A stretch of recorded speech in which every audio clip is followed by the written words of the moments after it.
esta conferencia, que está dentro, como decía, incluida dentro del ciclo de seminarios del programa de doctorado en investigación forestal avanzada, y que, como habéis visto, estamos grabando para dejarla incluida dentro de nuestra lista de reproducción dentro del canal de YouTube de la UPM, que si no habéis entrado os aconsejo que accedáis, pues, para ver pues otras conferencias que se han ido desarrollando en los últimos años, y en la que veréis que Óscar es un clásico.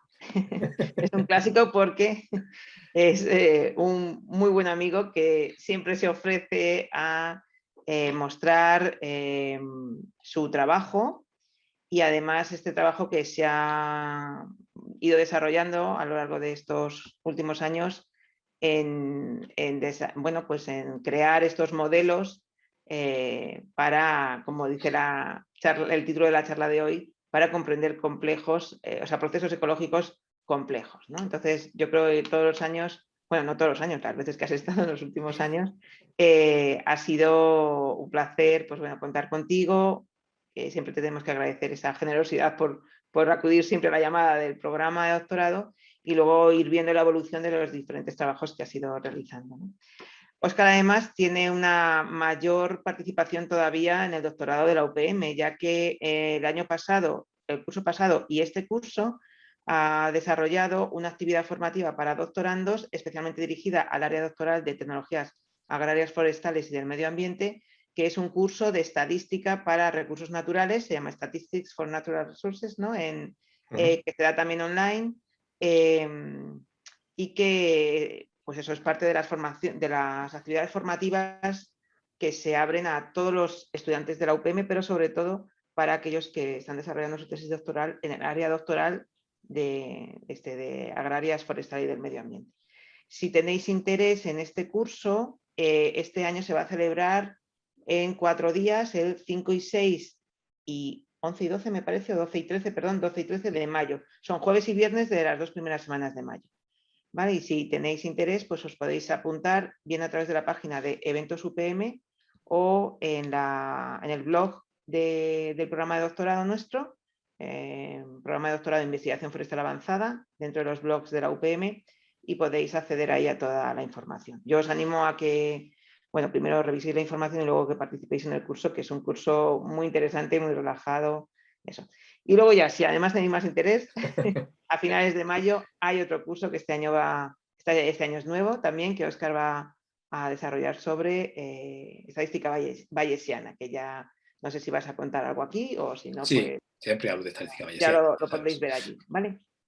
Entonces, Vale. nada, después de todo esto, ahora Óscar yo creo que se va a presentar mucho mejor de lo que voy a hacer yo, porque Sí, yo lo único que hago es dar las gracias y insistir en el interés de la información, bueno, de los antecedentes de toda la carrera que ha ido desarrollando Óscar, que aúna un poco, como veíamos en el último seminario, pues un poco la formación forestal con otra formación muy importante, que en este caso es de estadística, pero además muy adaptada, como veíamos, a recursos naturales. En la última conferencia estuvimos hablando de inteligencia artificial también, sí, he visto el la vídeo parte forestal. en YouTube. Entonces, bueno, yo creo que es muy interesante ver cómo se unen esos campos. Ujú. Así que nada, desde la Universidad de Kent, ¿no? Sí.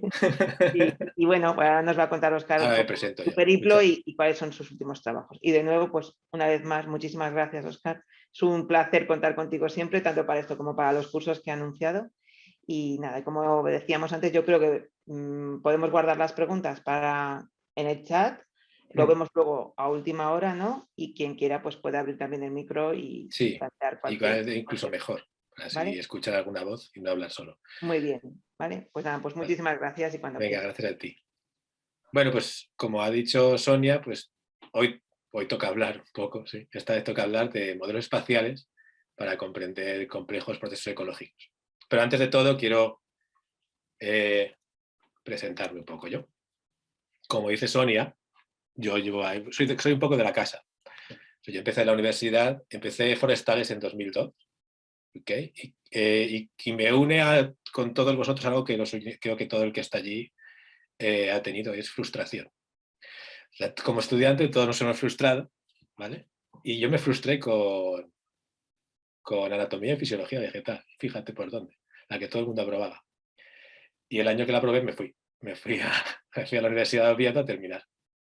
¿Vale? La frustración también es porque yo cuando empecé en Forestales quería dedicarme al mundo académico, pero cuando me fui de Forestales de Madrid no quería estar en el mundo académico. Fue bastante, en algunas cosas, la frustración pudo y me decepcionó. Y luego recuperé, como sabéis todos, muchos de vosotros, recuperé el interés y por eso estoy aquí. También porque trabajé, después de acabar la carrera, fui de profesor asociado de zoología. Siempre he estado ligado al departamento de zoología de allí de Forestales. Hice el proyecto fin de carrera en un inventario entomológico. Y durante el periodo de siendo asociado, conseguí un trabajo en obra. Nunca me había interesado la obra, pero había que probar. Esta vida hay que probar de todo. A la vez que estaba haciendo este jefe de obra en Marruecos, me fui a la Universidad de Valencia a hacer un máster. Bueno, igual que he estudiado esta charla, pues el máster fue un poco así, a distancia, un máster en bioestadística. Y después de acabar el máster me estuve peleando un año buscando una beca y no conseguí beca para hacer el doctorado. Y todo el mundo eso que dice que solo hagas el doctorado si te van a pagar, pues no hago caso, ¿vale? No hagáis caso, haced lo que queráis. Pero para mí, todo lo que he aprendido del doctorado no me lo podía haber pagado, ¿vale? Y todo lo que sé y todo lo que agradezco y toda la gente que he conocido, si no hubiera sido tan cabezota de hacer el doctorado, no me estaría arrepintiendo. En ese momento, trabajando a la vez que hacía el doctorado, pues tuve la suerte de que hay gente muy amable que contesta emails.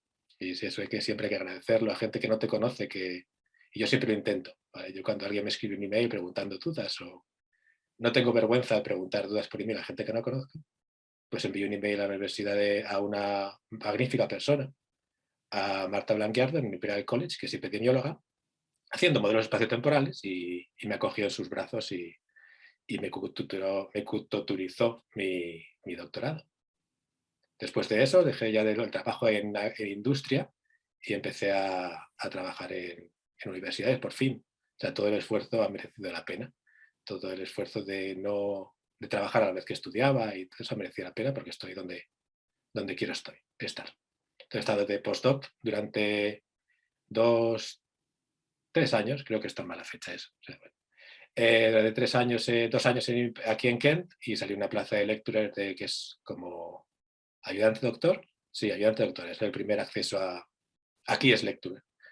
Y en algunas veces es permanente, otras veces no, en mi caso no es, y estoy aquí de lecturer en estadística, o sea, mira, de ingeniero forestal a profesor de estadística, ¿sabes? Que se lo tienen al departamento de matemáticas. La cuestión es, no es solo es darme las gracias a mí, es darte las gracias a ti, Sonia, y a toda la universidad, porque si vengo todos los años a contar mi rollo o a organizar los cursos, es porque pienso que os debo mucho, y debo mucho de lo que soy haber estado en la escuela de forestales. ¿Vale? Entonces, ya después de esta parte lacrimógena y eso, vamos a hablar de lo que venimos a hablar, que es de modelos estadísticos. ¿Okay? Entonces vamos a dividir la charla en 3 partes. Es un poco caótica. Esta vez he decidido hacerlo un poco caótica. Han surgido cosas y es un poco caótica. Es en inglés todo, pero voy a hablar en español, como estáis viendo. Vamos a hablar primero qué es un sistema complejo. Vamos a ver qué son modelos espaciales, que todas las veces lo repito, todas las veces voy a hablar, siempre que habléis conmigo os voy a hablar de los tipos de datos espaciales porque es una cosa que me encanta. Y vamos a hablar de particulares o un modelo particular espacial aplicado a ecosistemas complejos. Pero es que eso es trampa, porque todos aquí lo sabéis, que todos los ecosistemas son complejos. Todos. Lo que hacemos es simplificarlos. O sea, un señor, May, dijo que todo se debe a conectividad.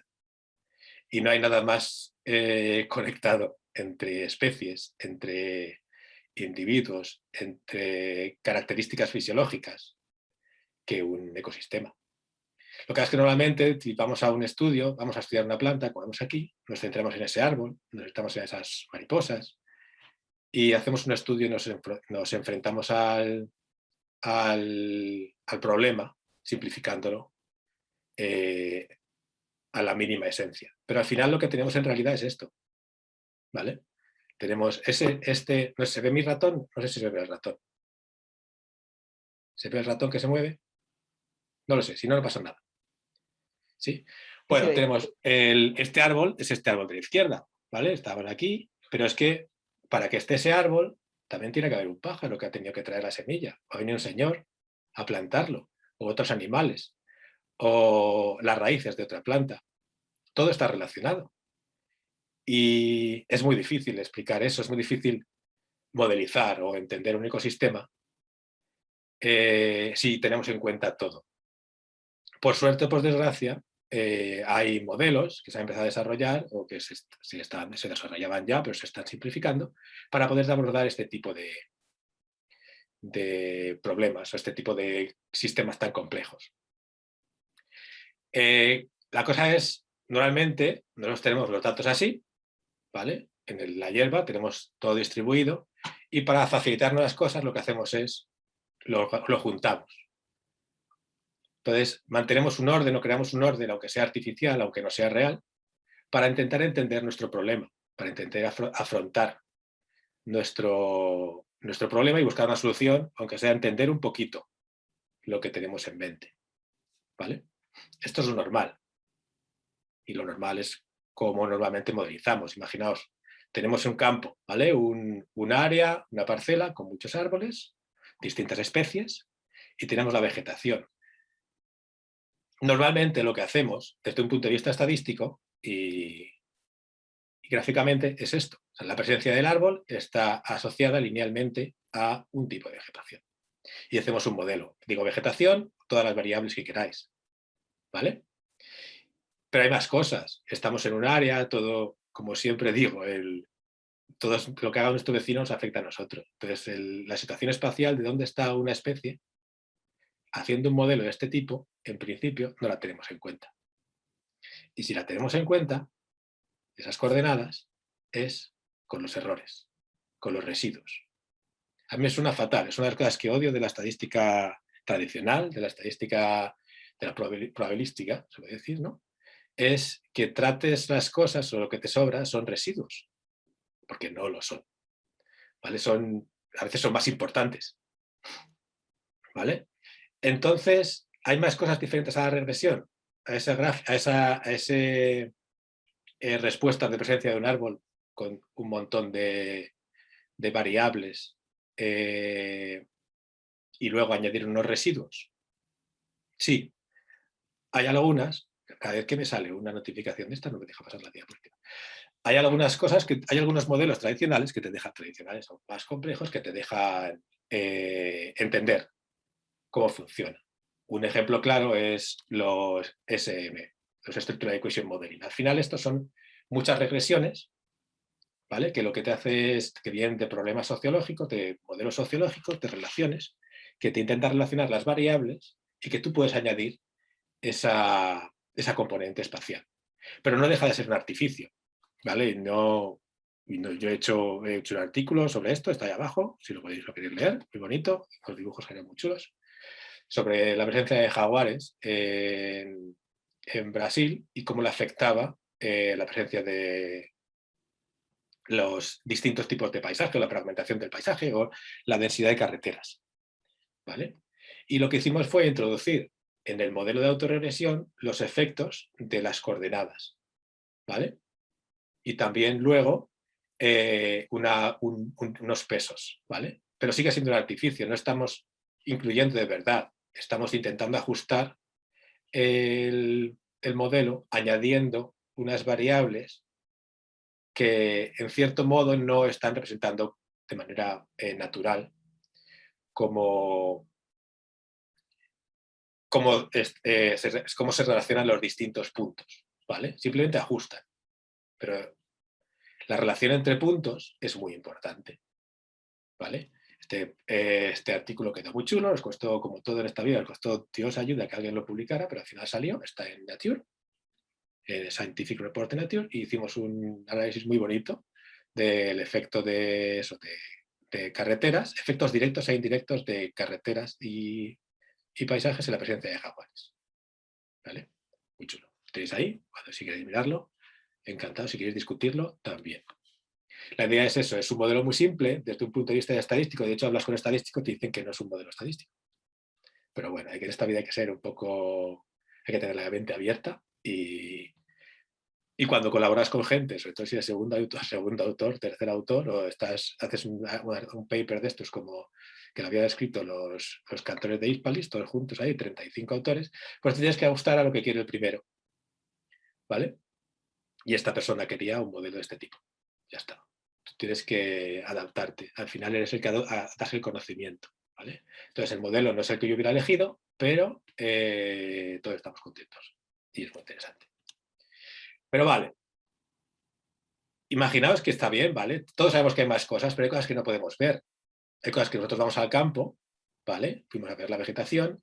Yo acabando la carrera, fui a recoger mariposas y a la vez estaba mirando escarabajos y a la vez hacía otras cosas, pero no miraba a los pájaros o no miraba la vegetación.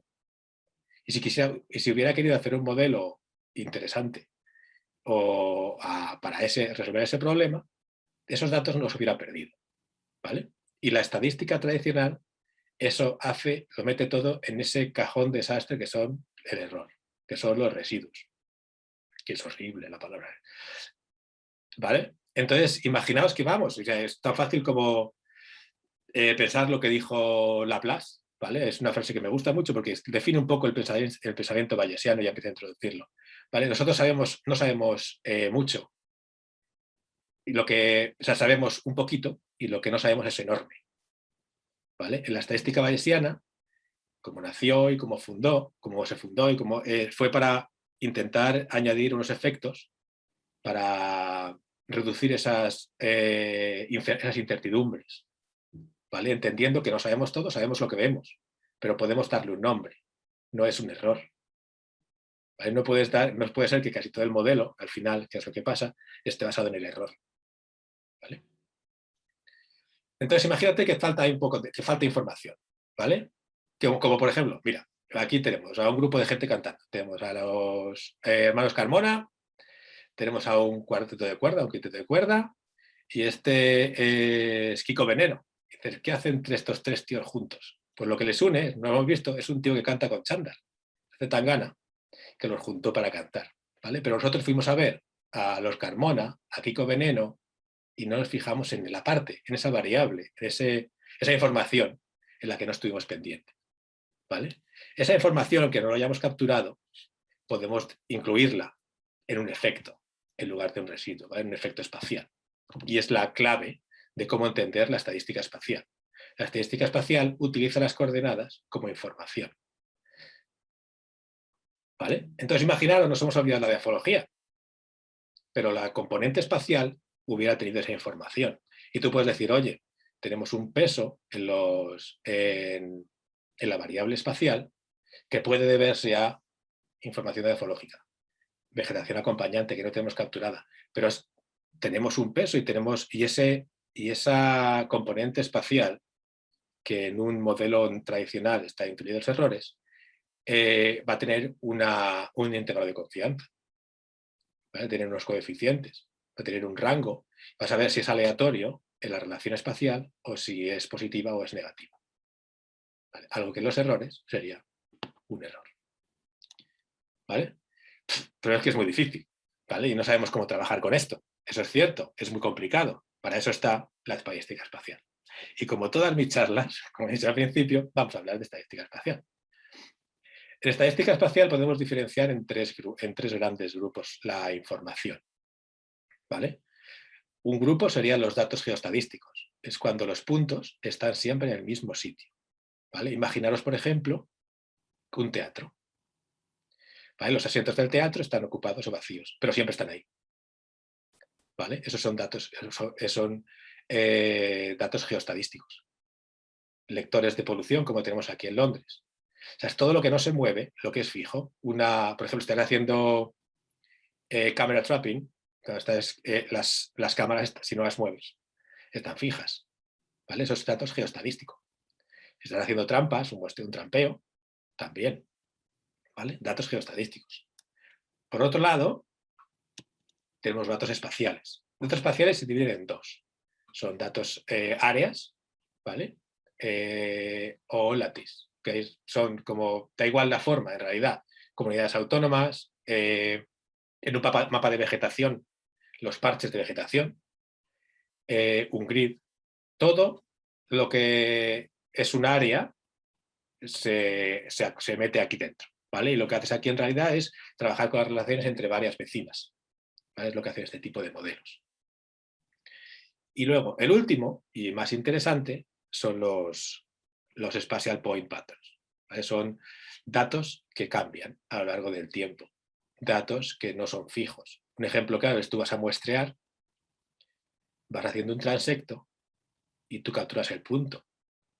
Es lo que se dice preferential sampling. Tú vas allí, vas a un sitio porque sabes que vas a encontrarte algo. Un ejemplo muy claro es, y una cosa muy bonita de unos primeros artículos que abrieron de INLA, que vamos a hablar luego y que la gente que se meta en el curso vamos a hablar de esto y vamos a intentar tener un conocimiento bastante profundo de INLA.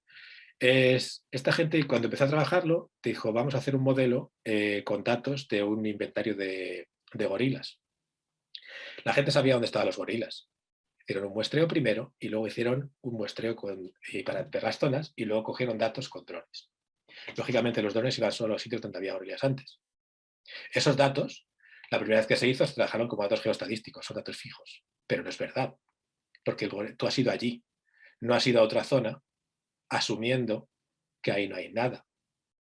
¿Vale? Imagínate que tú haces un inventario forestal, en el español, y decides que no sé, yo no me acuerdo mucho, esto ¿ves? Se me han olvidado cosas, las he cambiado por fórmulas matemáticas. A una especie que es tolerante solo o tiene un temperamento que solo puede estar a más de 1000 metros de altura. ¿Vale? Y vas tú a las parcelas y esa especie no la miras, no la buscas en las parcelas que están debajo de 1000 metros de altura, porque no va a estar. ¿Vale? Porque estás asumiendo que no va a estar. Eso no es verdad, ¿vale? Porque el muestreo del inventario forestal es sistemático y se revisa todo. Pero imaginaos que es en ese tipo de cosas. ¿Vale? Entonces, ese preferential sampling es yo he ido a un sitio sabiendo que los demás, o asumiendo que los demás, con mi conocimiento a priori, que los demás sitios no va a estar. Pero puede haber variables espaciales que cambien y que, esas asunciones que tenemos al principio cambien. ¿Vale? O hagan que cambien o que puedas predecir en otro sitio, aunque no lo hayas visto. ¿Vale? Así que de eso es de lo que vamos a hablar un poco hoy. ¿Vale? Un poco de matemáticas, porque siempre hay que poner un poco de formulitas. La idea del modelo espacial o el modelo gaussiano, el low Gaussian Cox process, al final es juntar puntos en el área. Esta gráfica, por ejemplo, en este área, es intentar hacer no una malla, pero hacer una relación entre puntos y hacer un modelo de intensidad. El problema que hay con este tipo de modelos es que lo único que puedes modelar es cómo se agrupan los puntos. ¿Vale? De momento con los que sabéis, o bueno, con los que estoy contando ahora, luego vamos a ver qué se puede hacer más, pero solo puedes hacer un modelo de agregación o la respuesta es, al final, va a ser cómo se distribuyen espacialmente los puntos, ¿vale? O si hay una relación espacial o con otras variables, pero no puedes incluir intensidades, es decir, puedes añadir, es un modelo de solo presencias, ¿vale? O puedes meter, sí, solo presencias, asumiendo abundancias, pero no metes abundancia cero. ¿Vale? Entonces, este modelo lo que hace al final es, de manera más complicada, pues añadir y tratar de ver relaciones espaciales y predecir cómo sería la siguiente visita, cómo sería el siguiente momento cuando tú vas a visitar una zona y yendo solo a sitios que tu conocimiento previo te ha recomendado. ¿Vale? Lo que es que hasta ahora, lo que hacía la gente, y si tú coges artículos y empiezas a leer sobre Cox Process, lo que hacía la gente era esto: juntarlos. Juntaba puntos, juntaba las relaciones y hacía un grid. ¿Vale? Un grid pequeño, ¿vale? Pero entonces asumes que las partes que no has visitado, asumes, por ejemplo, que esta zona de verde, no ha sido visitada. O ha sido visitada y hay una ausencia. Y tú no tienes esa certeza.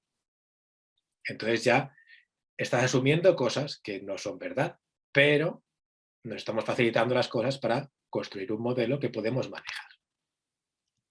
¿Vale? Pero imagínate que lo queremos complicar más. ¿Vale? Imagínate que, venga, nos tiramos al monte, nos atamos la manta a la cabeza, vamos a hacer un modelo y ahora ¿qué queremos hacer? Aparte de eso, queremos medir la intensidad. Es decir, por ejemplo, que tenemos, y vamos a verlo ahora en un ejemplo, una distribución de incendios forestales. ¿Vale? Queremos conocer la distribución a lo largo del espacio, pero a la vez queremos modelizar la intensidad. ¿Vale? ¿Eso cómo lo hacemos? Añadiendo más efectos. Como he dicho antes, la magia o lo que la gente le echa un poco para atrás de la estadística bayesiana es el uso de efectos o de los random fields. En este caso lo que hacemos es añadir más efectos espaciales o espaciotemporales de acuerdo al tipo de información que queremos obtener. En este caso, por ejemplo, en este modelo, ¿vale? Estamos prediciendo, es un proceso marcado, ¿vale? Predecimos las dos cosas, separado y luego las juntamos, ¿vale? Y en un lado, donde está la S, ¿vale? Es la parte espaciotemporal de la distribución, y donde está la M es la parte espaciotemporal de la marca, de la intensidad, ¿vale? Y esto, la beta multiplicando S de ST y el M de ST son solo la parte de componentes, en este caso, espaciales. Luego, dentro del sumatorio de alfa sub i, ahí estarían las demás variables. ¿Vale? Y luego la beta sub 0 es porque es el intercepto, ¿vale? Es una cosa normal. ¿Vale? Entonces es un modelo de regresión en el que añadimos efectos. Efectos para la distribución de los puntos y efectos para entender la intensidad. ¿Vale? En este caso, eso eran incendios forestales o distintas áreas, ¿vale? Y vamos a modelizar cómo se distribuyen y cómo de grandes son a través del tiempo, por separado y juntos. ¿Vale? Hay varias maneras de aproximar este problema. ¿Vale? Tú puedes dar solo variables a los puntos, entonces solo irían a las marcas, o puedes utilizar diferentes tipos de información para modelizar y hacerte la vida más difícil, pero obtener un resultado más real. También eso vamos a verlo en un rato. ¿Y esto cómo se hace? Pues gracias al señor Tomás Valles y al señor Simon Laplace. ¿Vale?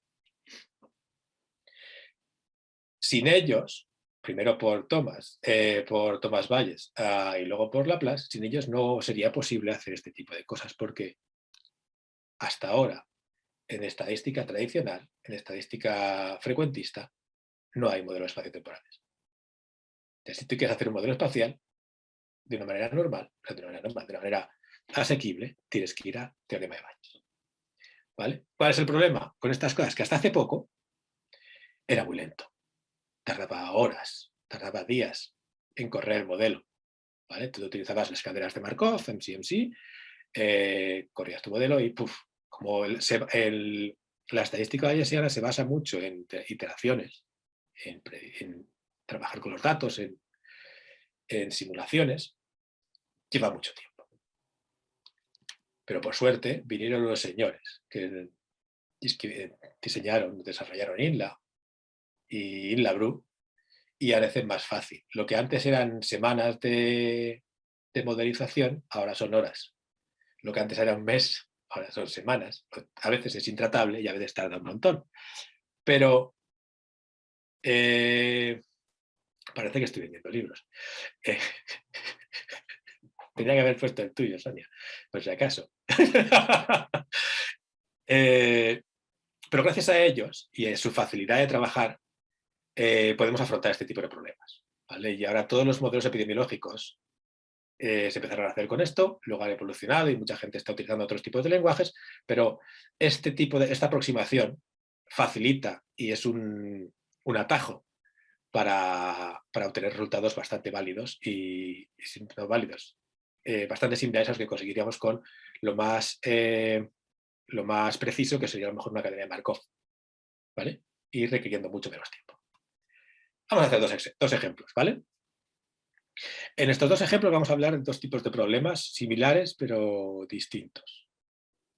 ¿Vale? En el primer ejemplo vamos a hablar de incendios forestales en Europa. Es un proyecto estupendo que llevo, pues no sé, no hay nadie de ahí. Llevo casi 2 años trabajando en esto, ¿vale? La modelización, ahora estamos escribiendo el artículo, ¿vale? El estudio se llama de momento voy a cambiar el título a algo más sencillo, ¿vale? Es un modelo espacio-temporal Market Point Process, ¿vale? Para comprender la distribución de incendios forestales en el Mediterráneo, ¿vale? Es un proyecto que es... La modelización fue muy difícil, la colección de datos fue complicada, modelización difícil, ahora estamos escribiendo el artículo. No, ya está casi revisándolo, ¿vale? Con gente de, pues gente de Linía o gente que estaba en el laboratorio de incendios, que tenéis ahora el maravilloso, tenéis ahí a Javier en plantilla, que es una superstar. Con Marta, que es mi supervisora, y con Antonio, que fue mi otro supervisor. O sea, yo a todas las fiestas invito a mis amigos y siempre que hago un modelo estadístico complejo y necesito ayuda, por mucho que esté haciendo, trabajen ellos y ellos a lo mejor lo explican, ellos vienen, ellos colaboran conmigo, Marta y Antonio, porque saben más que yo. Yo no soy estadístico, ellos sí, y entonces ellos saben más. Bueno, lo que estaba diciendo, este problema, que me lo busco yo, este proyecto, este paper, está enfocado a entender eso, la distribución de incendios forestales, pero no solo la distribución, sino también predecir la intensidad. Y tenemos muchos datos y a muchas escalas, pero aquí hemos hecho trampas, ¿vale? Aquí lo hemos hecho más fácil. ¿Qué tenemos? Incendios forestales, no sé por qué elegí 11 años, pero bueno, quedó bien, de 2003 a 2013, ¿vale? En toda la cuenca mediterránea, ¿vale? Hay una base de datos que es el Fire Atlas, creo que se llama, o el Atlas Fire, no me acuerdo, ¿vale? Donde están los incendios forestales capturados y es una base de datos creo que es del mundo entero, pero yo seleccioné solo la área mediterránea por la complejidad y porque la conocemos un poco mejor, ¿vale? Dentro de estas variables, dentro de los datos de incendios forestales, tenemos variables dentro del punto, ¿vale? Entonces, sería de un modo muy claro, es un efecto clarísimo de preferencia al sampling. Solo tenemos información donde hay, no tenemos información donde no hay. Entonces tenemos una información ahí que sería relacionada con el área del incendio, con el tamaño del incendio, perdón, con el tipo de suelo, con la velocidad del incendio, la velocidad de propagación. Son información que tenemos ahí que para entender la dispersión, no la información sería un poco sesgada porque solo tenemos información donde hay fuego. Pero está bien para entender la intensidad.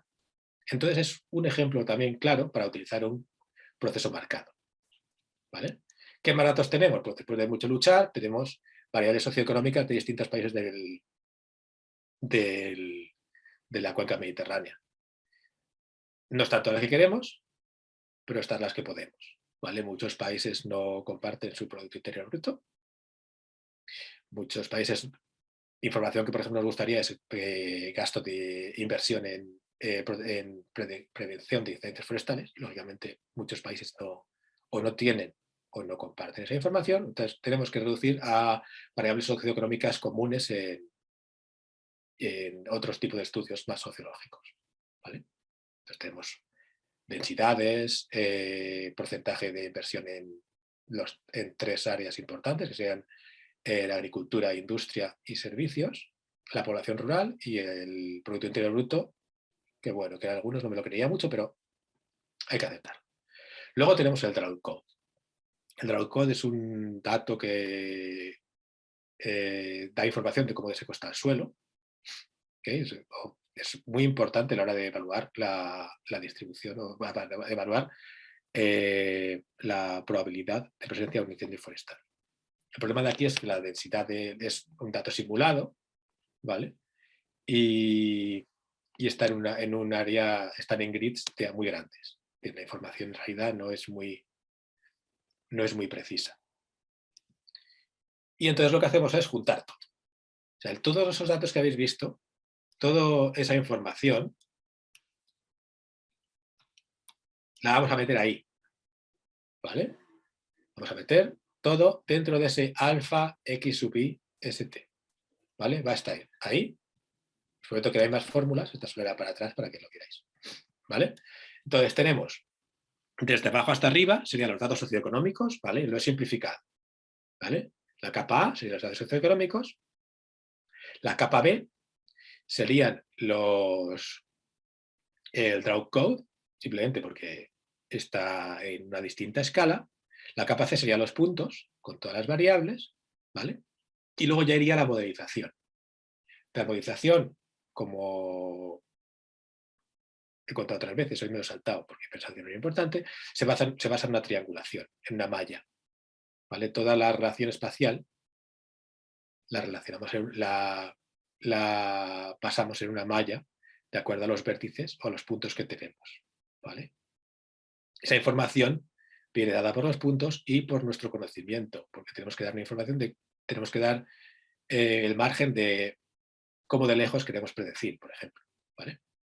Y con eso y una tendencia temporal, podemos hacer una predicción de lo que sería la distribución de los puntos, la distribución de las marcas y la distribución de los puntos y las marcas juntos.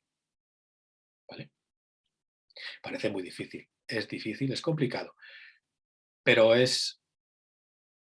hasta ahora dentro de la complejidad, es fácil de aproximar es una manera muy sencilla de atajar el problema y de entender el problema. Entonces, ¿qué tenemos al final? Pues tenemos una distribución de los puntos teniendo la densidad a lo largo del tiempo. O sea que hemos logrado predecir por separado cómo se distribuyen los incendios a lo largo del tiempo y podemos ver cómo cambian desde 2003 hasta 2013. También podemos predecir la densidad o la intensidad de incendios y cómo cambia a lo largo del año. Y si os acordáis, vamos al principio, otra vez para atrás, para atrás. No tenemos información en todos los datos, no tenemos información en todos los puntos, ¿vale? Pero gracias a estos datos que tenemos, somos capaces de predecir cosas de las que no tenemos teóricamente información, ¿vale? Y por último, podemos hacer una cosa combinada, que es esto sería la predicción del proceso de punto marcado, donde puedes hacer las dos cosas juntas. Puedes hacerlo con más cosas. Imaginar que puedes hacerlo con una cosa que estoy viendo ahora imagínate que tienes información de cámaras de cámara trapping y un muestreo normal. Tú puedes juntarlo, ¿vale? O puedes con otro tipo de información. Entonces, está dando información combinando conocimientos para poder predecir, ¿vale? Pero como he dicho, esta vez hice trampas. Eran muchos datos, muchísimos, y entonces lo que hice fue dar valores a los puntos. La parte de componente espacial de predicciones se basa en la triangulación. Esto se basa en la triangulación. Pero, ¿y si quiero currármelo más? Pues otra cosa. Este es un proyecto de mi postdoc, que estoy trabajando en él. Es una Chromolaema orodata. Es una plaga en Round Island. Es una isla en Mauritius. ¿Vale? Entonces es muy divertido porque ellos fueron al campo, la encontraron y empezaron a quitarla. O sea, los datos que tengo de muestreo no de que están, es de que la quitaron. Pero se está extendiendo. Entonces, cada vez que van, quita más. Pero sigue extendiéndose. Entonces, como veis, la planta se empezó a extender a lo largo del tiempo y estábamos interesados en ver cómo crecía o qué prefería la planta o qué prefería para distribuirse, para expandirse. ¿Vale? Entonces vamos a hacer un modelo de dispersión.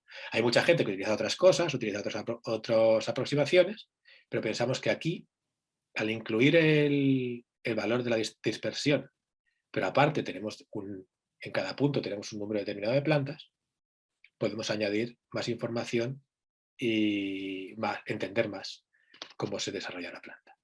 Lo primero que hicimos es discriminar. Cuando tienes este tipo de problemas, desde 2001 hasta 2019, donde el número de puntos varía tanto o hay tanto cambio, tú no puedes ajustarlo a un modelo normal. Imaginad, por ejemplo, que estáis haciendo un modelo, haciendo un análisis de una especie, ¿vale? Esto es un ejemplo que lo sé porque lo he vivido. Tú estás analizando una especie, una distribución de un ave, y en medio del proceso tú la reintroduces. Tú haces un proceso de reintroducción. Tú no puedes hacer un modelo desde el principio hasta el final, hasta el efecto de la reintroducción. Lo único que puedes hacer es un modelo desde que empiezas a contar los datos, a capturar individuos, hasta que reintroduces, y luego desde que reintroduces hasta donde quieres conocer.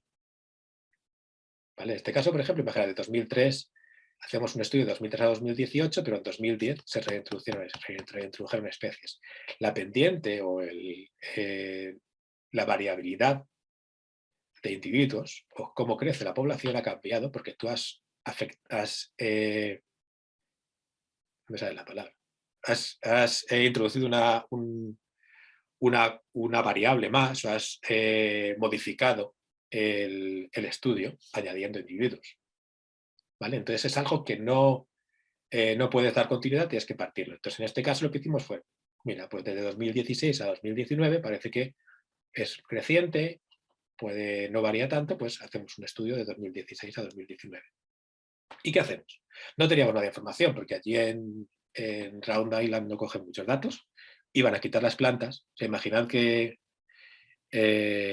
no sé, tú llevas a alguien a desbrozar, no va a desbrozar, no va a coger datos de dónde está la planta.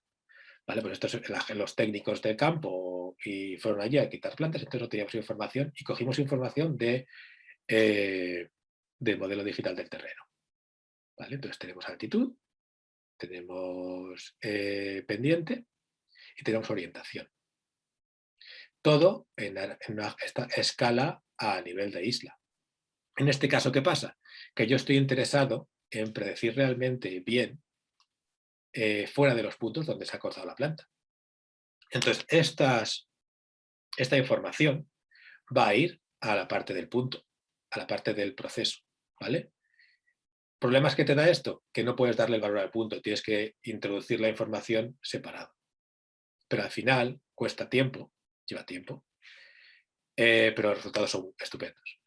Entonces fuimos capaces de, con el modelo, entender que la planta prefiere zonas altas. Eso es algo que ya habíamos visto con los puntos, ¿vale? Pero también que la abundancia está en las zonas bajas. O sea, en los puntos menos comunes hay más plantas que cuando los puntos están muy juntos. ¿Vale? Y juntos, vimos esto, pues es lo mismo, ¿vale? Una combinación que en general la tendencia es a la parte oeste, ¿vale? En la parte oeste, aunque se acumulan puntos en el centro, siempre cuando hay los que se acumulan en la zona alta son poco abundantes. ¿Vale? Es una cosa que nos dimos cuenta y si hubiéramos hecho solo un modelo de distribución normal, estas cosas no las hubiéramos capturado. ¿Vale? Entonces este modelo nos ha servido, esta aproximación nos ha servido para entender cómo se distribuyen las plantas o cómo se distribuyen los incendios forestales y la intensidad, algo que hasta ahora no era posible hacer. Los siguientes pasos, pues mi idea y si funciona y si consigo convencer a alguien que esté loco y desarrolle el modelo propiamente, es utilizar datos del inventario forestal. Los datos son buenísimos, como todos sabéis. Tenemos datos multiespecies. Hay cosas ya de hacer multiespecies. Se me ha ocurrido hacer alguna cosa, pero me gustaría utilizar esta aproximación porque hay muchos datos y los vacíos aquí esto es solo una simulación que hice. Los vacíos son muy pequeños y hay información a expuertas. Entonces creo que tiene que ser explotada más de lo que está. Para al final, ¿alguna conclusión? Siempre hay alguna conclusión, ¿no? Siempre que hay que coger los modelos complejos. Hombre, no. ¿Vale? No hace falta. No necesitamos hacer algo muy difícil si nuestra pregunta es muy sencilla. Si nos vale con una regresión, hacemos una regresión. Si no tenemos información es muy difícil, no vayas a lo complicado, hazte la vida fácil. Siempre hay que tratar cosas diferentes. El otro día vi esto en Twitter y me gustó. Mira que hay que ser creativo, ¿vale? Pero aunque no te entiendan, intenta hacer cosas nuevas. ¿Vale? Siempre incluye información espacial, porque la información espacial va a darte información de alguna manera, ¿vale? Va a ajustar el modelo. Incluso, aunque a mí no me gusten los errores o los residuos, ¿vale? Pero están ahí, ¿vale? Algo de información puedes sacar. O incluso hay gente que está haciendo con los modelos, utilizando esta información, luego hacer un PCA, un análisis de agregación, ¿vale? Incluyendo esos residuos. Bueno, pues algo se puede hacer. ¿vale? También tienes que entender, incluir variables X e Y dentro del modelo tal como X e Y, es como te va a valer lo mismo que la X fuera precipitación y la otra es temperatura. Es decir, el modelo no entiende que haya una relación de proximidad realmente, ¿vale? Pero hay más. Y sabes qué hay, pues que vengáis a mis cursos y os lo cuento, ¿sabes? Muchas gracias a todos por escuchar y si tienes alguna pregunta, por favor. Muchas gracias, Óscar. Bueno, que conste que yo ya había hecho publicidad de los cursos. Ya. A todo esto, los cursos son gratuitos para los estudiantes de doctorado. O sea, Óscar se está volcando con estos cursos y vamos, que no está vendiendo libros, aunque debería. Así que nada, pues muchísimas gracias Gracias a vosotros.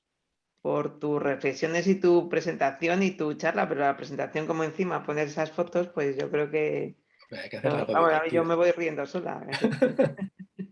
Muchísimas gracias. Y A ahora pues vosotros. espero que haya también tenemos tiempo para tener pues un breve debate o bueno, o un largo debate, no demasiado, supongo que la gente se querrá ir a comer, tú sobre todo, más que tienes un horario más europeo, No, ¿no? pero hoy estoy Pero libre, hoy no tengo niños. muy bien.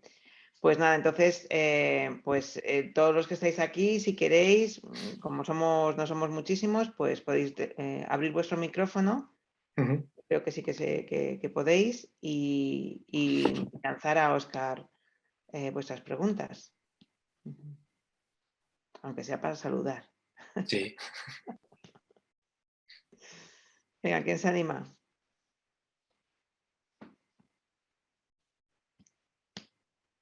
Estoy convencida de que hay preguntas, aunque a lo mejor hay alguien abrumado por la densidad, ¿no? de la información. Preguntad de lo que queráis. Sí.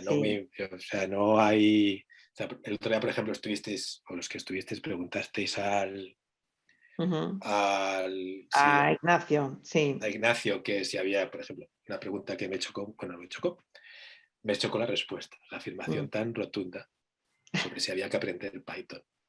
Ah, que dijo que sí, ¿verdad? Sí, sí. Sí, yo no os voy a decir Venga, que. danos tu opinión de ese tema. eh, Ya hacemos una mesa redonda con Ignacio. para lo que yo hago, no hace falta Python. O sea, depende, es como, yo qué sé, ¿sabes? Tengo que cocer unos macarrones, yo no utilizo una sartén, utilizo una olla. Voy a hacer estadística, no utilizo Python, utilizo R. Mm, Si vas a hacer algo, yo sé Python y utilizo Python para dar clase. Prefiero para mm, dar clase porque tengo una asignatura que se llama Python, no porque en la vida real no la utilizo. No hago automatismos, no hago un producto. Es verdad que si van a hacer un producto de cara al público, bueno, cuando yo trabajaba en la industria, sí utilizamos Python para venderlo, para hacer algo más automatizado. Para hacer investigación que yo hago, la que generalmente hacemos nosotros, estadística es lo que hay que saber. Y Python de momento no tiene tantas herramientas que puede tener R. Que si no quieres aprender R, puedes aprender SPSS o lo que quieras. Siempre que luego hay que pensar en el futuro en que tiene que estar disponible en donde vayas a estar. Esa es ujú. la gran ventaja de R, que es gratis. Y hay muchas Claro, universidades, por ejemplo, que ya no tienen ni Stata, ni SPSS, ni... claro. Entonces, por eso yo no voy a convenceros de nada. O sea, que si no Ujú. queréis aprender R, pues no aprended, haced lo que os guste. O sea, que cierto es, ¿sabes? Sí, claro, Esto, Daniel, claro, claro, Daniel. por favor. Sí, Hola, sí. ¿se me oye? Estamos ¿Se me limpios oye? porque, a ver, Sí, sí, sí, perfectamente. Que nada, bueno, primero darte las gracias a Oscar por la ponencia y a Sonia por organizarlo. Nada, quería comentarte que creo que habías dicho al principio del seminario como que no se podían ajustar modelos espaciotemporales si no están en el ámbito de estadística bayesiana, ¿no? es difícil. Yo Y es que, sí, vamos, yo sí que tengo algo de experiencia de que los he ajustado utilizando, por un lado, el Kriging espaciotemporal, que bueno, que eso no está del todo bien visto, y luego por otro lado con modelos aditivos, claro, pero el con problema las del... aproximaciones de Puch sí, y Nicolau Agostín y demás. sí, te cuento. Kriging no es un modelo estadístico. Ya, sí, me ¿Vale? imaginaba que iba a Entonces, ser por ahí. eso... Entonces, si es una aplicación, es una... ¿cómo lo definiríamos? Puede ser una interpolación. ¿no? Sí. Entonces, no es propiamente estadístico. Mm. Y al final lo que hacen los modelos aditivos, sí, igual que el Structural Equation Model, incluyen las coordenadas para luego ajustarlo. El tema de los modelos bayesianos, en este caso INLA, o los modelos espaciotemporales que hace INLA, es que las variables X e Y forman parte de la estructura del modelo. No voy a decir que es un artificio, pero tiene un peso como variable, como no las añades al final. Y en general los modelos tradicionales lo que hacen al final es añadirlas y forzar un poco a que entre. O sea, lo que dice es verdad que tú un modelo mixto o un GLMM sí puedes meter las coordenadas, pero al final estás haciendo puedo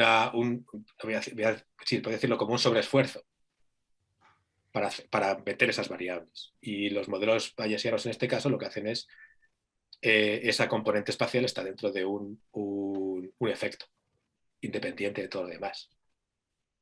Yo lo que veo, yo lo entiendo mejor. No voy aquí a evangelizar. No vengo aquí a evangelizar. Yo cuento mi experiencia y cómo lo entiendo yo y cómo entiendo la estadística bayesiana y los beneficios del enfoque, no solo desde un punto de vista espaciotemporal, que para mí son enormes, sino desde un punto de vista más práctico.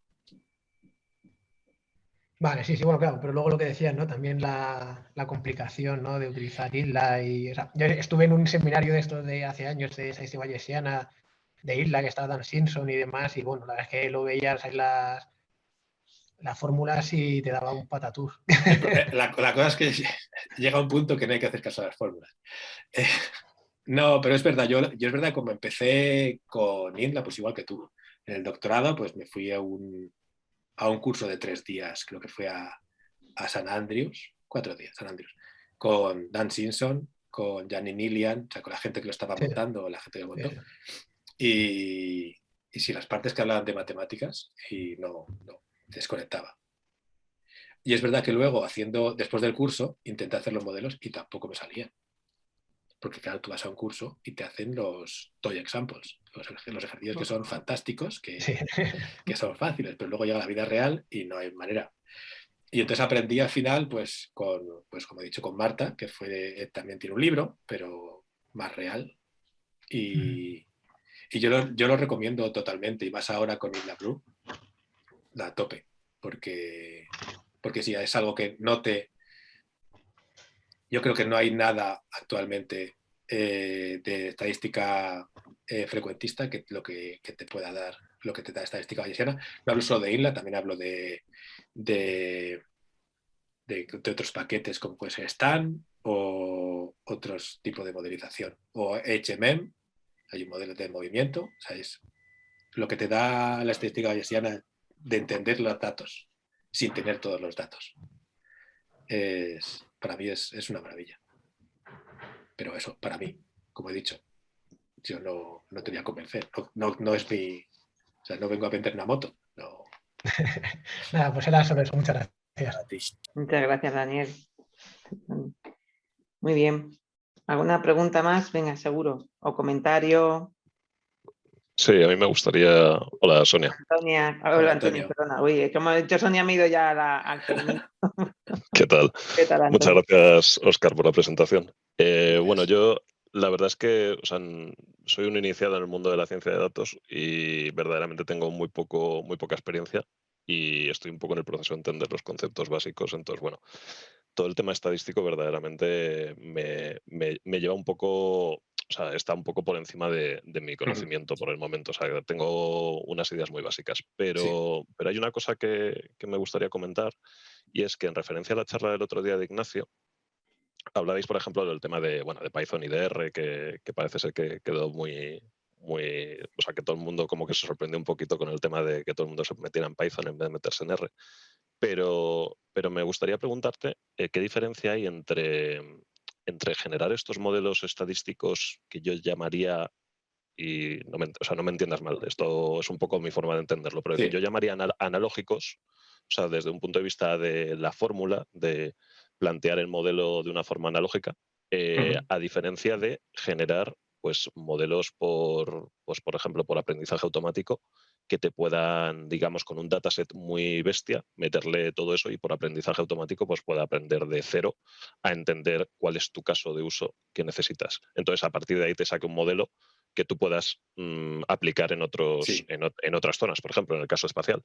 Entonces, en ese caso, entiendo que, claro, que por ejemplo Python es casi imprescindible, pero entiendo que a lo mejor que con R también podrías hacerlo, pero entiendo que en esta estadística que tú has comentado es más aplicada al desarrollo de modelos analógicos, o sea, digamos manualmente, ¿no? O sea, que generas Sí. el modelo tú sobre los datos.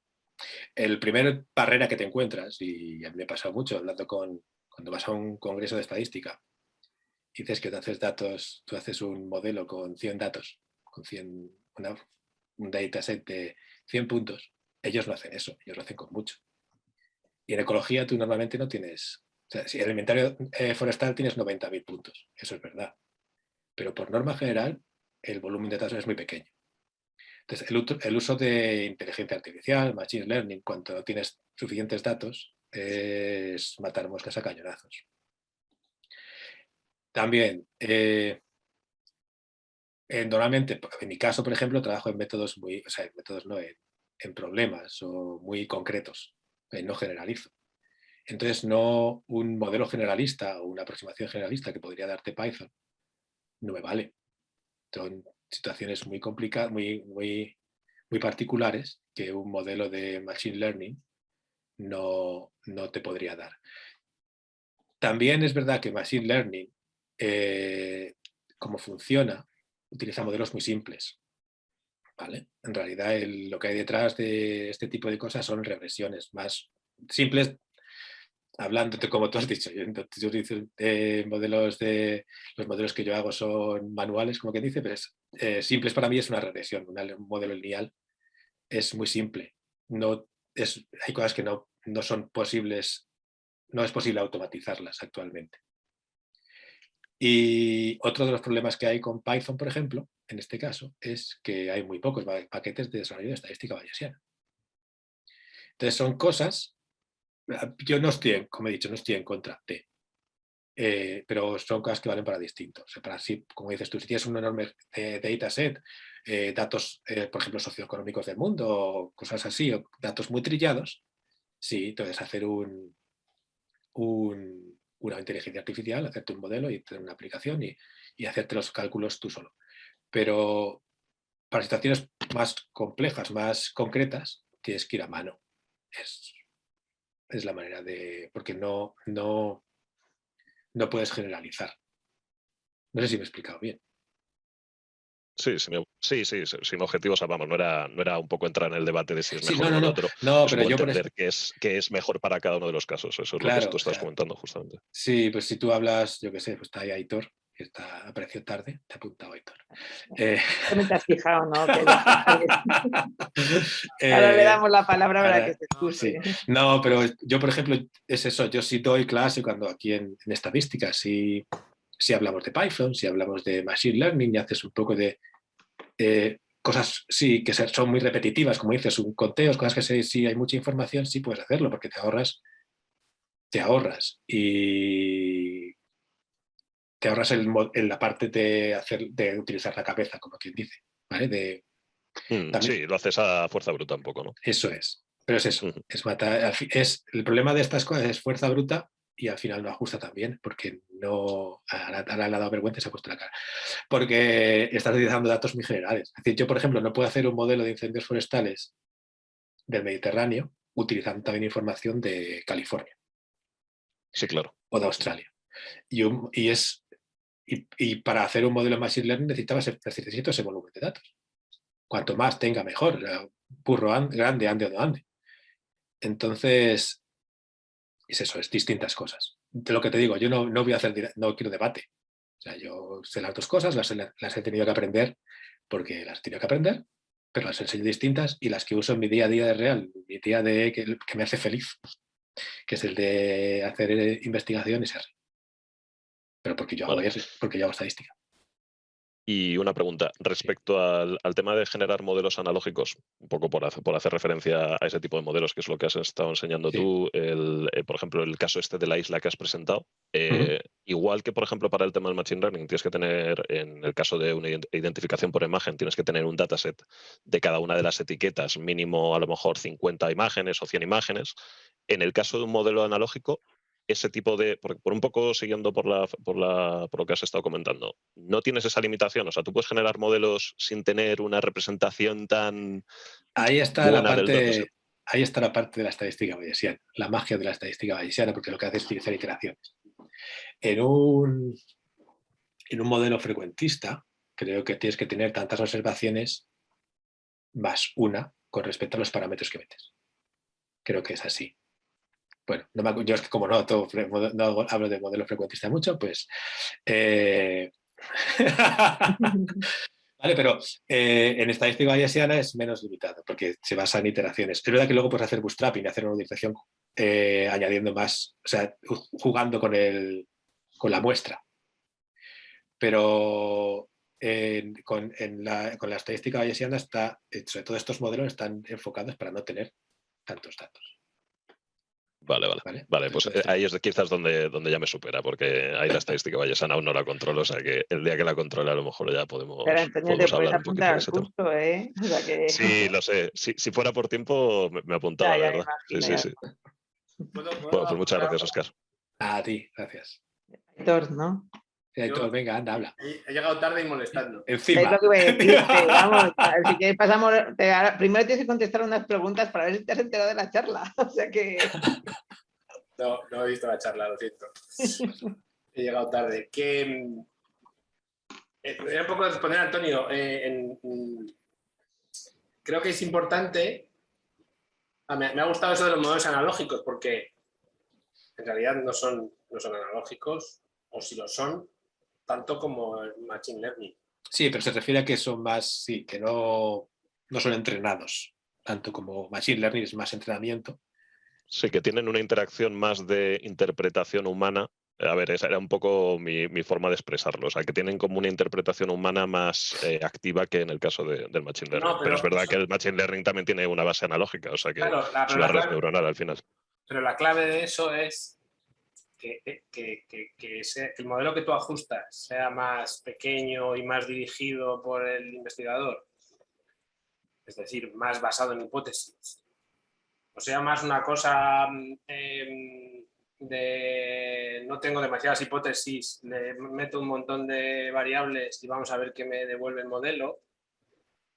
Esos dos extremos de un gradiente no son propiedades intrínsecas de si lo haces con Random Forest, con una regresión logística, con unos modelos generalizados aditivos como los de Daniel, o con un modelo bayesiano. Es decir, podrá haber limitaciones computacionales, ¿no? Que a lo mejor tal solución bayesiana, pues no hay nadie que haya programado un paquete que sea capaz de correrlo sobre una muestra demasiado grande.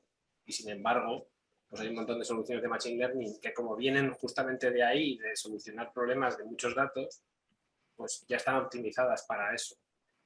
Pero esas características son más informáticas, más de las decisiones que se tuvieron que tomar a la hora de desarrollar las aplicaciones que lo resuelven. Porque, en el fondo, matemáticamente, el problema, el dilema que tienes que resolver en ambos casos es el mismo.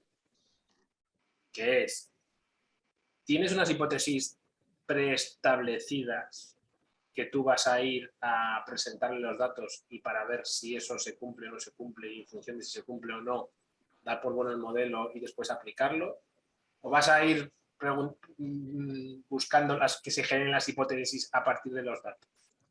Esas dos estrategias que tienen sus... Encontraréis, yo como Óscar no voy a vender nada, ¿no? Pero esas dos estrategias que tienen sus defensores y detractores se pueden aplicar con todo tipo de técnicas. Lo que pasa es que es cierto que pues, la primera opción, la de tengo una hipótesis, intento preestablecida e intento contrastarla con mis datos, pues es más propia de los estadísticos clásicos, ya sean frecuentistas o bayesianos. Y el enfoque tengo un montón de datos de imágenes y necesito que me haga predicciones, y si me las hace, me da un poco igual lo que haga por dentro, pues es un enfoque que viene más del Machine Learning. Pero en realidad están resolviendo el mismo problema, son solo diferentes enfoques porque las personas que desarrollaron esos campos venían con condiciones de partida diferentes. Y lo interesante de esto, uses lo que uses, es que hay que tener mucho cuidado de no olvidar ciertos principios generales, ¿no? Y, por ejemplo, lo que tú has dicho, que Antonio, que para cada entidad en una imagen debe tener un número de muestra suficiente para que el algoritmo sea capaz de luego reconocerla, ¿no? De hacer buenas predicciones, que en estadística frecuentista es lo que llamaríamos la relación entre eventos y variables. Eso, hay un montón de gente que se lo salta tolerar y lo hace con modelos frecuentistas, con bayesianos no lo sé, porque leo poco bayesiano, lo siento, Oscar. y lo hacen con Machine Learning. O sea, en plena pandemia alguien publicó con gente de la Universidad de Sevilla, de un hospital importante de Sevilla, gente del King's College, ¿vale? O sea, todo gente prestigiosa. Publicaron un modelo de Deep Learning para pronosticar COVID con una muestra de sangre y tenían a 50 participantes, hombres, 50 mujeres, de los cuales 25 tenían COVID y 25 no en cada grupo.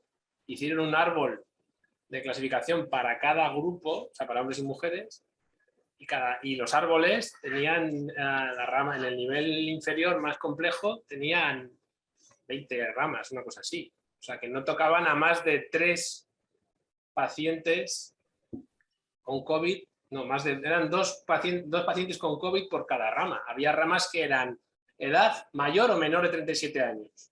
Y en función de eso, el algoritmo de Deep Learning decidía si tenías o no tenías COVID con tu analítica de sangre. Eso se publicó y salió en prensa. Entonces, barbaridades como esas se pueden hacer con Deep Learning, con lo que quieras. Entonces, yo creo que estudiar un poquito de estadística clásica y en ese sentido el enfoque bayesiano es el más correcto, porque los frecuentistas también hacemos trampas, no tantas como el Machine Learning, pero bastantes trampas para que los cálculos se hagan más rápido. Es importante que uses lo que uses, hayas estudiado un poco de los fundamentos de lo otro para unos cuantos conceptos generales de la estadística no se te olviden aunque hagas Machine Learning, que son fundamentalmente el control del sobreajuste, el control del sesgo, qué se puede inferir de un modelo en función de si las hipótesis son preespecificadas o no, y cosas así que son problemas universales y que estudiarlos desde el punto de vista estadístico yo creo que te da aunque luego no uses esos modelos, sí, pero te vacuna de no cometer grandes barbaridades como la que os he contado de pero es verdad que hasta ahora, y yo he estado trabajando con científicos de datos, al menos aquí en Inglaterra, el conocimiento estadístico era bastante pobre. O sea, sí hacían tenían un conocimiento muy bueno de distintos lenguajes de programación, utilización de paquetes, pero luego a la hora de comprender lo que al final es porque lo que al final lo que hacen ellos es una caja negra. A la hora de comprender, o sea, el resultado final es lo que hay dentro de la caja, no eran capaces. Y entonces hacían lo que dice auténticas barbaridades para intentar ajustar el modelo o para vender el producto, porque al final muchos de los científicos de datos se dedican a vender el producto. No, pero que incluso cuando no se hacen barbaridades, a veces cuando vienes de la parte así más informática, más del Machine Learning, con menos fundamentos de estadística, a veces pasan cosas curiosas. Mira Maxent. Maxent es un algoritmo de máxima entropía. Tú sabes que es lo que dicen en Encanto, ¿no? Aquí en mi casa no se habla de Maxent. Aplicado a modelos de distribución de especies, un problema muy general en ecología. Tuvo mucho éxito, pues es un algoritmo que funciona muy bien, está muy bien hecho. Lo vendieron como una super innovación por el hecho de que partía de unos supuestos diferentes a la estadística clásica. Y luego se ha demostrado que matemáticamente es idéntico a una regresión. O sea que es una regresión bien hecha. Todo es una regresión. ¿Eh? Todo es una regresión.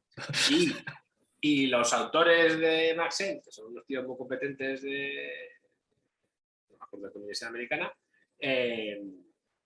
pues lo implementaron muy bien y se cuidaron muy mucho de aplicarlo a problemas donde su algoritmo iba a ser súper eficiente y consiguieron un impacto brutal. Prácticamente todo el mundo en mi ámbito ha usado o conoce Maxent y mucha gente sigue pensando que tiene algo mágico detrás que lo hace diferente.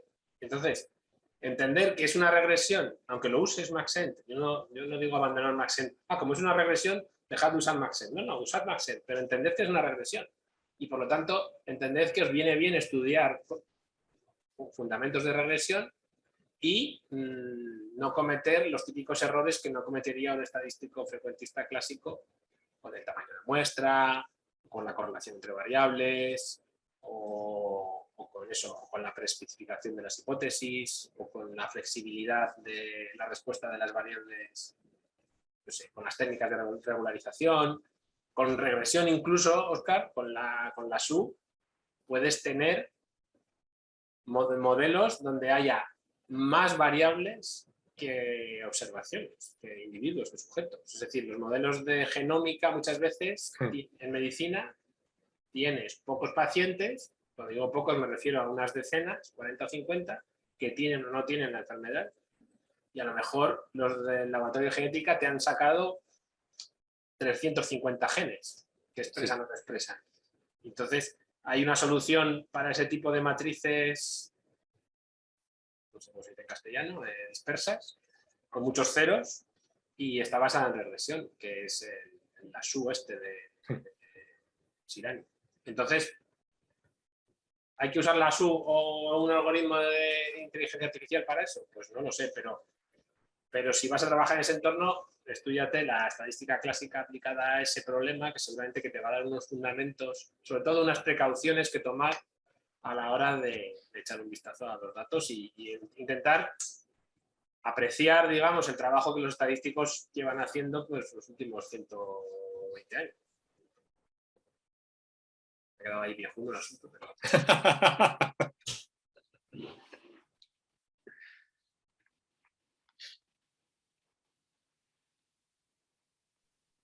En mute. Muy bien. Pues nada, ¿alguien se anima a participar en el debate? ¿O, en lo que o lo queráis. abrimos a otras preguntas incluso? Sí, Creo que es un pique de amiguetes, vamos. Sí, a ver, todo es... La cuestión, yo creo que estamos hablando de, pues eso, de pues como ha empezado todo, que es hablando de Python y R, pues eso es hablar de distintas cosas, no es ser del distinto, o sea, no es forofismo, no es distintos equipos de fútbol, es hablar de utilizar un destornillador o un martillo. O sea, son herramientas que se utilizan para distintas cosas. ¿Que Python puede hacer modelos estadísticos? Sin lugar a dudas. ¿Que R también vale para programar? También.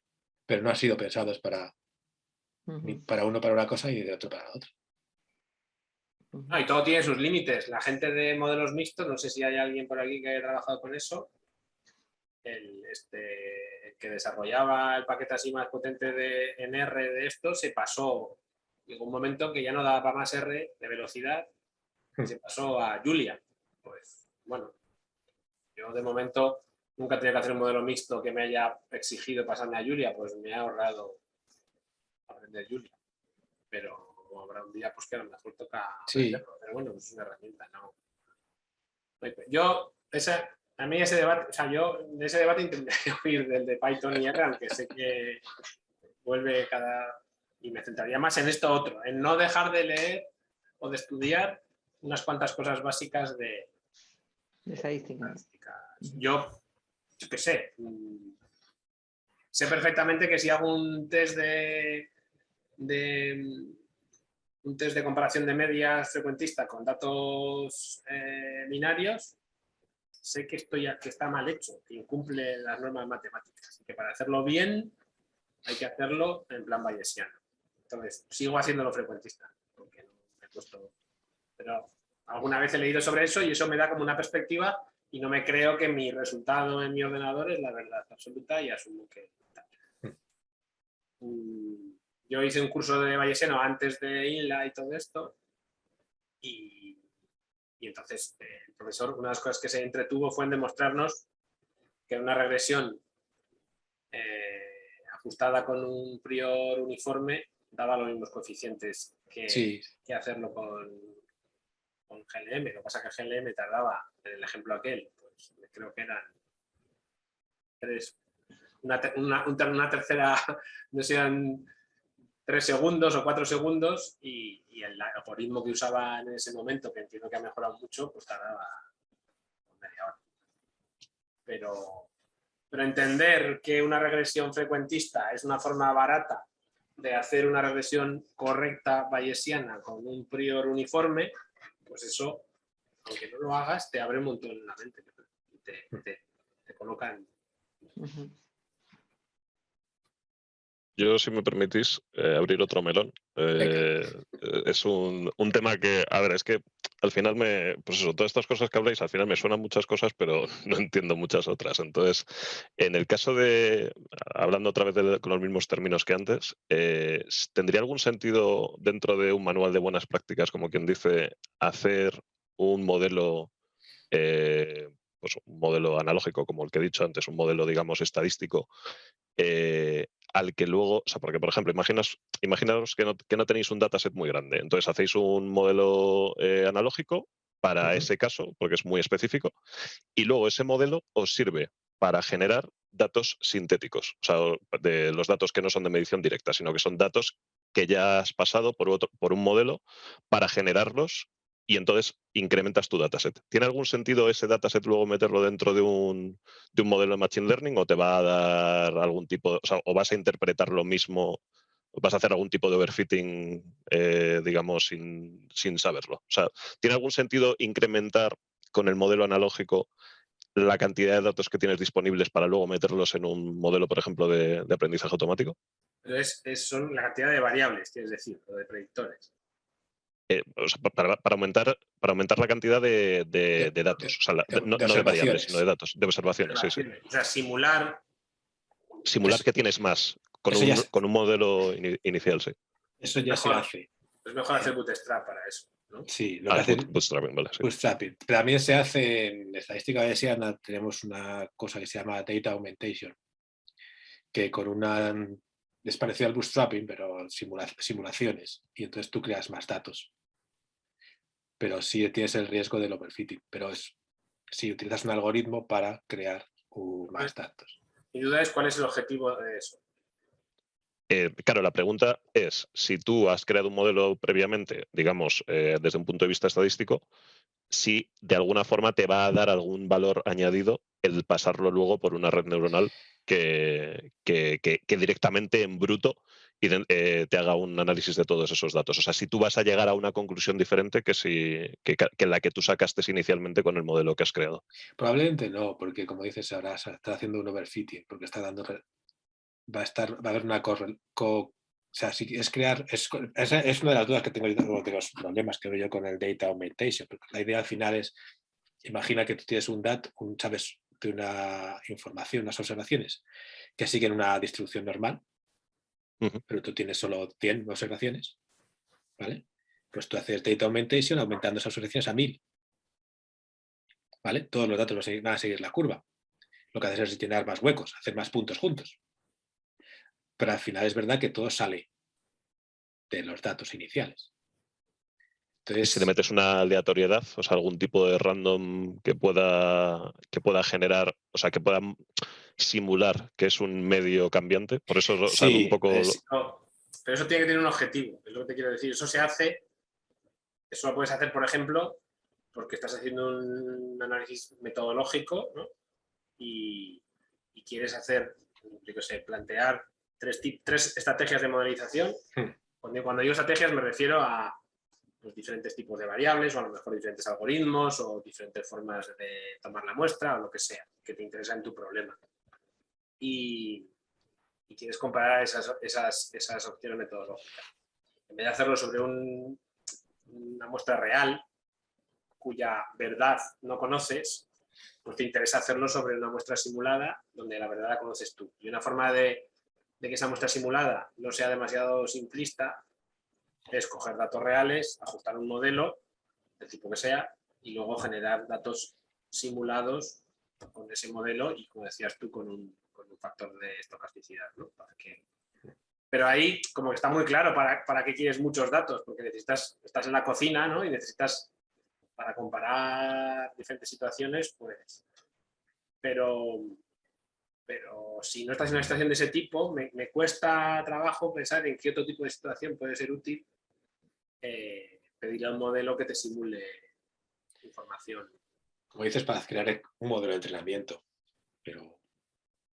Sí, es que quizás en el caso del dato como el que estabas utilizando tú, que a lo mejor es un dato numérico, bueno, en los casos que nos has enseñado en la presentación, Sí. quizás es un poco más difícil de entender, pero en el caso, por ejemplo, de la imagen, cuando tú, por ejemplo, creas un clon digital de una entidad, o sea, pues de un animal o de algo que tú quieres hacer un dataset de esa Sí. entidad, en ese caso, tú a lo mejor estás creando el dataset, estás creando, pues imagínate que en fototrampeo, es un caso muy, muy habitual. Tienes imágenes pues de ciervos que están, digamos, en una serie de posiciones y a lo mejor tú tienes la anatomía de todo el ciervo, la tienes estudiada y sabes perfectamente cómo es un ciervo, pero no lo tienes en ese dataset. ¿Vale? Lo tienes en plan, o sea, sabes tú previamente cómo es ese ciervo. Entonces puedes generar un objeto 3D, por así decirlo, al que le puedes hacer más fotografías desde otros puntos de vista. Entonces puedes sacar a lo mejor, o sea, el modelo de inteligencia artificial, en este caso, puede sacar a lo mejor conclusiones que tú inicialmente estás descartando por el modelo inicial que habías hecho solamente con la base de datos que tenías, en la que a lo mejor se le veía pues el 80% de toda la anatomía de ese animal. Es un poco, estoy intentando, o sea, entender si en ese caso sería útil. Sí, pero ahí el modelo 3D... Entonces, yo creo que en ese caso está muy claro, ¿no? La cuestión es de dónde sale ese modelo 3D. ¿Hace falta un modelo estadístico para hacer ese modelo 3D? Porque un modelo estadístico se va a basar en una muestra. No, en este caso no es claro, no es un una muestreo. muestra. Te interesa que un dibujante te dibuje o sea, tu modelo en ese sentido es un modelo de arte clásico. Sí, pero bueno, pero que me refiero que podría ser incluso, imagínate, o sea, diferentes fotografías de un ciervo que al final te hagan un modelo fotogramétrico, o sea, que no tiene que ser ni un artista, o sea, que puede ser incluso un A eso modelo me refiero, hecho... pero bueno, es otro ejemplo. El Sí, sí. fotogramétrico tampoco es estadístico, ¿sabes? No. No, por supuesto. O sea, por eso digo que al final, pero tú estás metiendo datos sintéticos, o sea, no son datos reales, o sea, no son parte de tu dataset inicial. Es como que estás intentando obtenerlos desde otro sitio para intentar al final sacar un dataset de mayor tamaño. Entonces, por eso estoy diciendo que si tiene sentido, en este caso...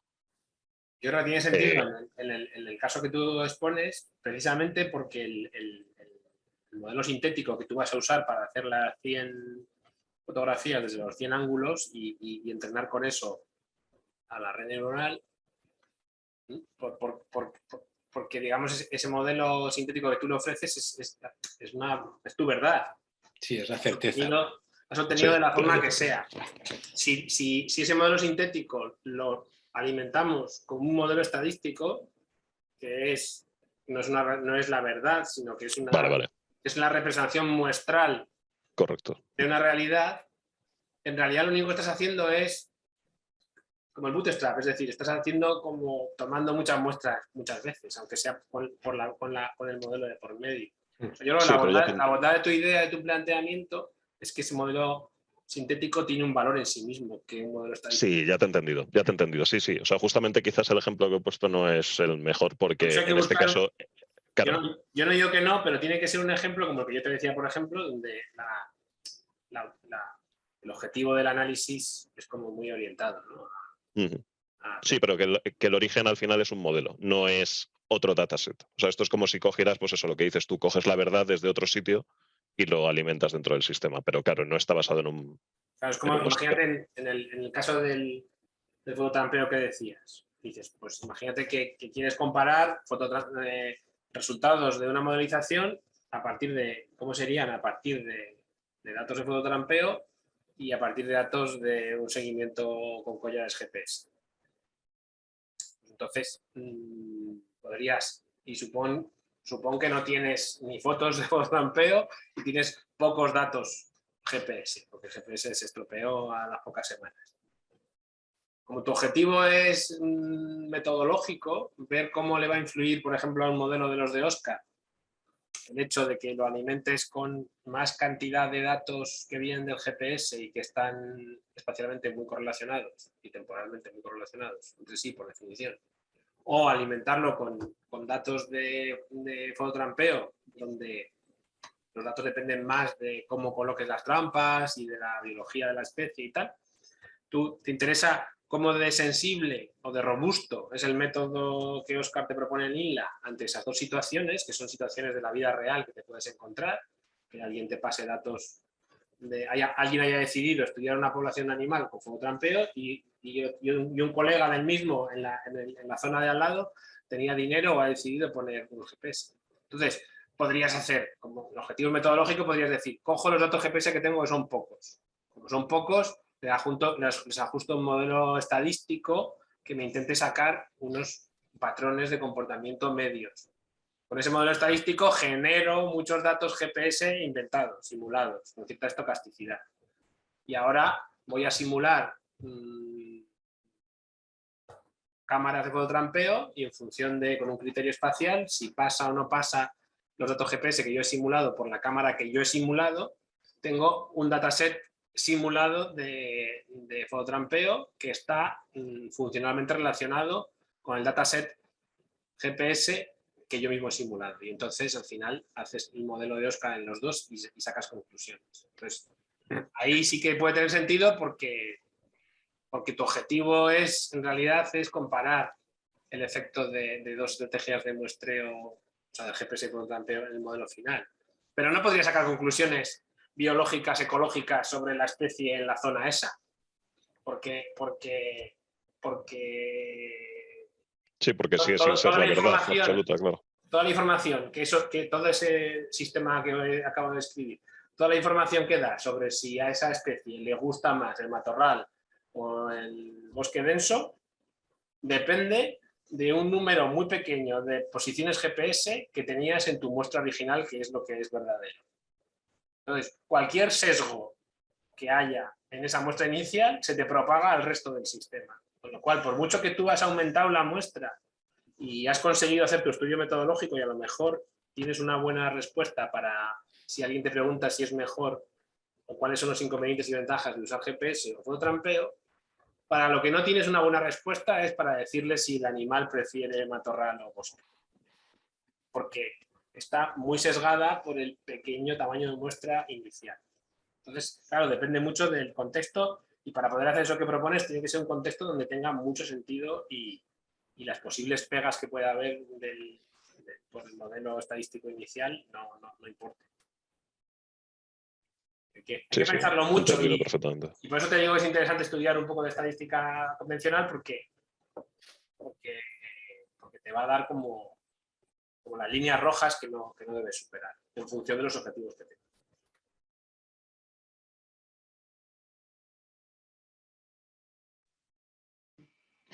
Yo digo muy bien aquí a la discusión porque es como, ajá. Bueno, yo he invadido la charla de Oscar porque somos colegas, ¿eh? Nunca se haría esto a ninguno de los demás. Claro. Y encima sin haber visto la charla, ¿eh? Y llegando tarde, sí. Que te hemos fichado en cuanto has llegado, o sea, sabemos la hora. Ahora luego te la tienes que ver, la grabada, y ya contestar a un breve cuestionario. Pues nada, bueno, no sé si hay alguna preguntilla más entre los participantes o yo qué sé, o dudas sobre el curso, también pueden preguntar. Sí, eso es. Ya sabéis que son 2 cursos, uno los días 5 y 6 y 12 y 13 de mayo, que va a estar más dedicado a ver ese panorama, ¿no? De diferentes técnicas. Sí, que además, bueno, yo creo que es un muy buen inicio sobre esta estadística a los problemas, a este mundo que ya hemos visto de los recursos naturales, que tiene su aquel. Y Y luego ya la estadística bayesiana, que este año yo creo que hay muchísimo interés. De hecho, ahora mismo hay más apuntado, lo estábamos viendo antes justo de iniciar la conferencia, en el curso de estadística bayesiana, que yo creo que todo el mundo reconoce, como hemos visto ahora, ¿no? Esas enormes posibilidades que tiene para ese trabajo. Y ese será, no me acuerdo, es la semana del 20 y tantos, ¿no? Del 24 al 27. Del 24 al 27. Todas online, va a ser en inglés, pero yo creo que es asequible. Y Sí, según el año pasado, luego si había alguna duda en español, se volvía a hablar en español. O sea sí, claro, si la idea era en ese caso, o en este caso también, si es una duda general y toda la gente habla español, se puede responder en español, pero en cuanto haya un alumno que no hable español, como pasó, se contesta en inglés, a no ser que se establezca, por ejemplo, en los descansos, pues hablar luego en una charla privada y ya se habla en español. O sea, no. Sí. Pero bueno, es también el interés que tenemos en que nos manejemos en inglés, en que realmente esta es la escuela internacional, o sea, que está enmarcado dentro de la escuela internacional de doctorado, que sea, sea realmente así. Bueno, y porque hay alumnos que no hablan español. Así que hay cosas que yo no sé contar en español. O sea, encima. Yo os quería hacer una pregunta. ¿Es posible apuntarse sin tener correo institucional? Porque hay un amigo mío que... Sí, es posible. Pero tú tienes correo internacional, Antonio. No, yo sí, pero es por una persona que le interesaba porque le comenté sobre estos talleres. Sí, está especialmente dirigido y tienen prioridad los alumnos de doctorado de la UPM. Luego, dentro de que incluso puede aparecer, pues, por ejemplo, alguien que no esté haciendo el doctorado todavía, pero que se lo esté planteando o algo así, ¿vale? Pero las plazas sí que son limitadas y tienen prioridad los estudiantes de doctorado, claro. ¿Vale? Vale, en ese caso... El programa de formación, eso es, ¿vale? Sí, en ese caso le digo que te envíe un email a ti, Sonia, Que directamente. te puede inscribir sin correo institucional. Lo que ocurre es que, claro, lo que damos es a la gente que se inscribe sin correo institucional y lo tiene, le echamos una charlita porque, bueno, pues porque no nos podemos confiar en que vayan a llegar todos los correos a un Gmail o a otro, ¿vale? Todo este curso, sobre la pregunta de los cursos del próximo año, pues el primer curso empezó siendo un poco, bueno, pues una invitación a Óscar, que dijo que sí y que este es el segundo año que lo hace, teníamos que haber puesto segunda edición. Sí. Y de ahí salió, y de la charla del año pasado, debido al interés sobre los modelos bayesianos, pues Óscar se lanzó a preparar el segundo y están ahí. Pues supongo que dependerá un poco para el año que viene, del éxito que tengan este año, de lo cómodo que se sienta Óscar, el tiempo que tenga él y si realmente, pues porque esto es gracias a la generosidad de Óscar en dar estos dos cursos, ¿vale? Porque, bueno, la calidad, el tiempo que le dedica, la calidad que tiene, etcétera, no tiene nada que ver con los cursos normales. Bueno, o sea, yo en eso... Hombre, si la la lista de las cervezas que le debo ya es muy larga. Yo creo que se lo voy a tener que convalidar. No, pero yo no sé. O sea, yo pienso que compartir conocimiento es esencial. Y yo lo hago encantado. Conocimiento con nosotros, que eso hay que agradecer. Pero yo creo que ya eso ya es equivalente a una comida en el bulli cuando hablan. Creo que voy por ese nivel ya. Así que bueno, os animo a todos los que estáis aquí o si queréis comentarlo con otros compañeros. Está sobre todo dirigido a los programas de doctorado de las escuelas de montes y de agrónomos porque son realmente las que trabajan por ahí, pero bueno, igualmente hay doctorados tesis doctorales que se están haciendo en la escuela de minas, en los programas de los de riesgo, de evaluación de riesgos, incendios como hemos visto, ¿no? El ejemplo que contaba Óscar, que perfectamente van a ver esta aplicación directa, ¿no? Pero está sobre todo dirigido a estos estudiantes, ¿vale? Así que no sé si tenéis alguna pregunta más, pero bueno, ya sabéis, encima Óscar da todo tipo de facilidades para poner correos electrónicos para que le podáis consultar. Pues mientras esté convencido de que hay que comunicar y, yo pienso que y regalar este tipo de charlas, nos irá bien. Así que nada. Bueno, mira la pregunta que aparece ahí. Sí, el año pasado el año pasado, al final, porque no, lógicamente los Structural Equation Models no son algo muy, muy común.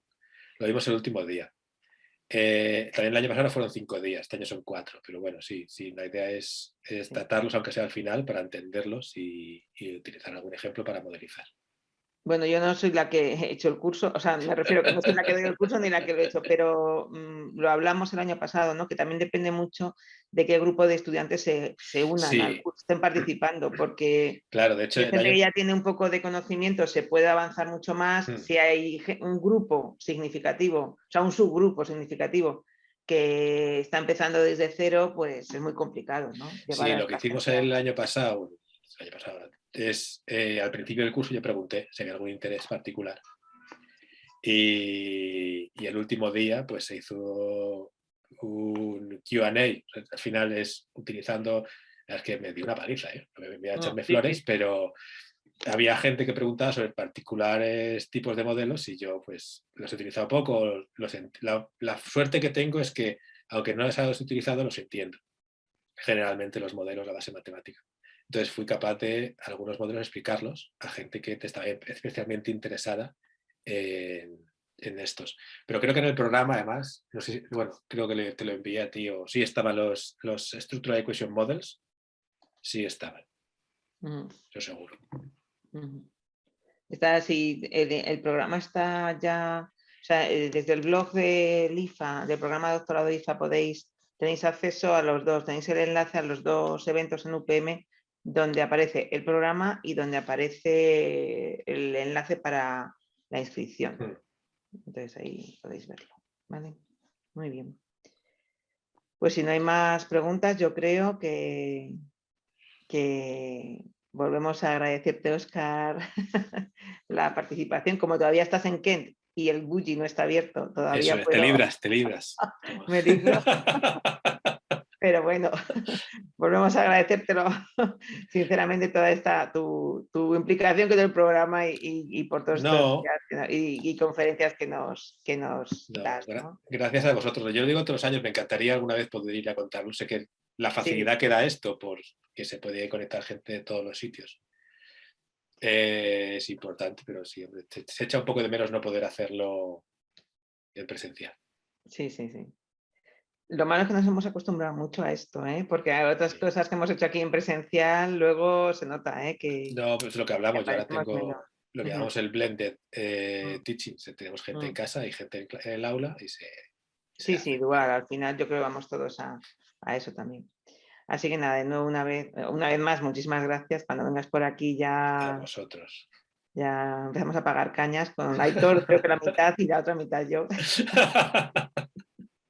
Así que nada, pues nada, muchísimas gracias a todos también por participar y esperamos vernos, entre comillas, aunque sea esta vía, en breve en otro ciclo, en otro seminario dentro del ciclo de investigación forestal avanzada. Así que nada, venga, muchísimas gracias. Muchas gracias. Nos falta lo del aplauso, pero bueno. Está bien. Hay muchas gracias escritos. Eso. Muchas gracias. Venga, un abrazo a todos. Gracias, hasta luego. Hasta luego.